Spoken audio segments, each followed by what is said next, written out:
Morning children, class 12th online class में आपका स्वागत है। बच्चों, आए आज के इस वीडियो में हम लोग अपनी पाठ्य पुस्तक आरोह भाग 2, जिसमें काव्य के अंतर्गत हमारा जो है वह है 6वां चैप्टर ऊषा। ऊषा का मतलब ये होता है प्रातः काल, जिसके लेखक शमशेर बहादुर जी हैं, सिंह जी हैं। आए सबसे पहले शमशेर बहादुर सिंह के संक्षिप्त जीवन परिचय पर प्रकाश डालते हैं। बच्चों, शमशेर बहादुर सिंह जो हैं वह द्वितीय तार सप्तक के प्रमुख कवियों में उनका प्रमुख स्थान आता है। जैसे तार सप्तक में 7 कवि हैं, उन 7 कवियों में शमशेर बहादुर जी का नाम सर्वप्रथम आता है। इनका जन्म 13 जनवरी सन 1911 ईस्वी में, शमशेर बहादुर सिंह का जन्म 13 जनवरी सन 1911 ईस्वी में उत्तराखंड यानी देहरादून में हुआ था। इनका जन्म कहाँ हुआ था? देहरादून में।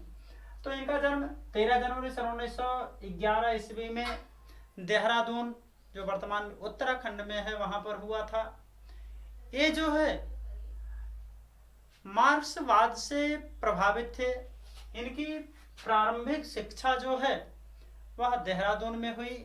हाई स्कूल और इंटर की परीक्षा इन्होंने गोंडा से प्राप्त किया तथा स्नातक और स्नातकोत्तर की शिक्षा इन्होंने इलाहाबाद विश्वविद्यालय से प्राप्त किया।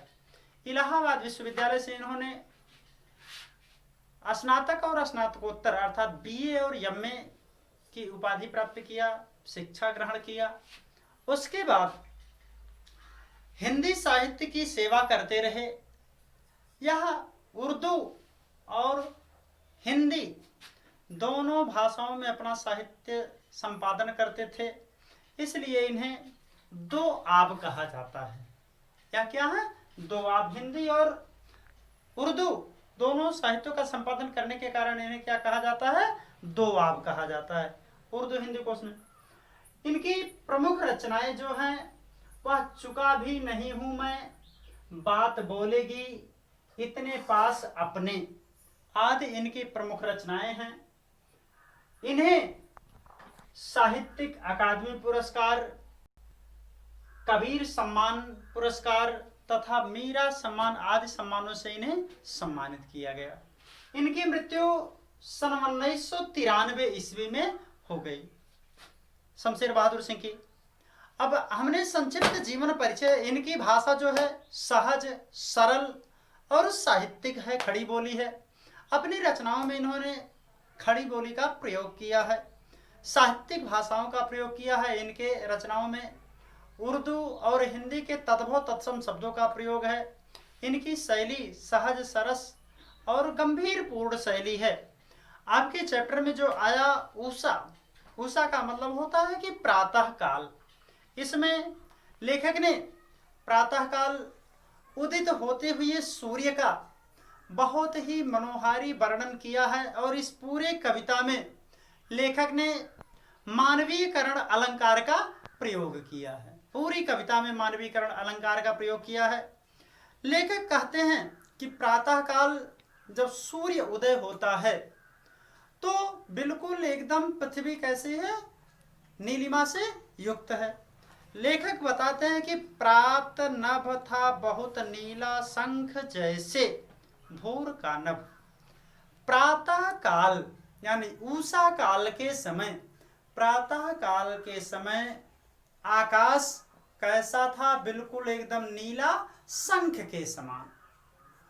प्रातः काल का जो सूर्य है वह नीला शंख के समान एकदम था।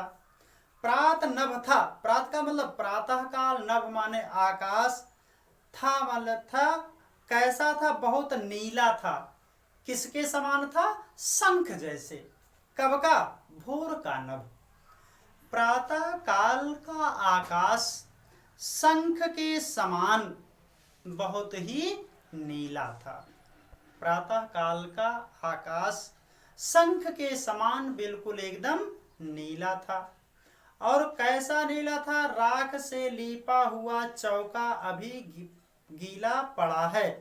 बहुत काली सिल जरा से लाल केसर से, कि जैसे धुल गई हो स्लेट पर या लाल खड़िया चाक मल दी हो किसी ने। आकाश कैसा है? बिल्कुल शंख के समान बहुत ही नीला है। राख से लीपा हुआ चौका। अब जब प्रातः काल लालिमा से युक्त सूर्य की किरणें पृथ्वी पर आती हैं तो ऐसा प्रतीत होता है कि जो राख से लीपा हुआ चौका, ये पृथ्वी ऐसी प्रतीत हो रही कि मतलब राख से लीपा हुआ यह चौका है जो अभी गीला पड़ा हुआ है, अभी अभी गीला है। आकाश जो है, आकाश से जब शंख जैसे आकाश से सूर्य की किरणें निकलती है लालिमा से युक्त, तो ऐसा प्रतीत होता है कि आकाश को किसी ने अभी उसको लीपा है, चौका लगाया है। किससे? राख से। राख का रंग क्या होता है? काला।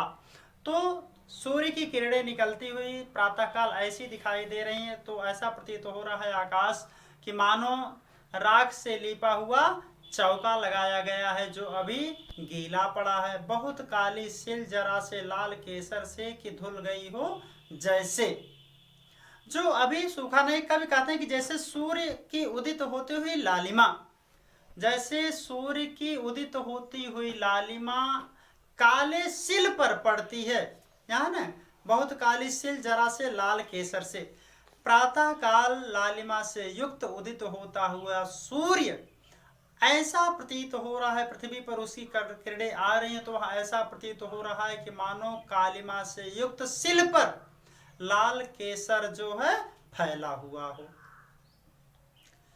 कि जैसे धुल गई हो, जैसे लाल केसर से काली सिल धुल गई। प्रातः काल जब अंधेरे से युक्त पृथ्वी पर सूर्य की लाल किरणें पड़ती हैं तो ऐसा मालूम हो रहा है कि जैसे काले काले सिल पर केसर, काला काला सिल जो है वह केसर से धुल गया हो। तो ऐसा प्रतीत हो रहा जैसे धुल गई हो, अथवा स्लेट पर या लाल खड़िया चाक मल दी हो किसी ने, अथवा स्लेट। अब स्लेट के विषय में आप लोग नहीं जानेंगे, कभी कभी देखेंगे तो जैसे बच्चे छोटे जब थे तो वह स्कूलों में पढ़ने के लिए जाते थे तो उनको स्लेट दिया जाता था जो काले रंग का होता था, उस पर चाक से लिखा जाता। तो लेखक कहता है कि इसने स्लेट पर या लाल खड़िया चाक, मानो स्लेट पर किसी ने लाल खड़िया यानी चाक से, लाल मिट्टी से किसी ने रंग भर दिया। फिर से देख लें एक बार। लेखक कहते हैं कि प्रातःकाल उदित होता हुआ सूर्य, प्रातःकाल उदित होता हुआ आसमान पर सूर्य ऐसा प्रतीत होता है, प्रातःकाल का आकाश ऐसा मालूम हो रहा है जैसे बिल्कुल एकदम से नीला शंख हो। ऐसा जब उसकी किरणें पृथ्वी, जब सूर्य निकल रहा है तो ऐसा प्रतीत हो रहा है कि जैसे अभी अभी किसी ने चौका लगाया है जो अभी गीला पड़ा है। किसका?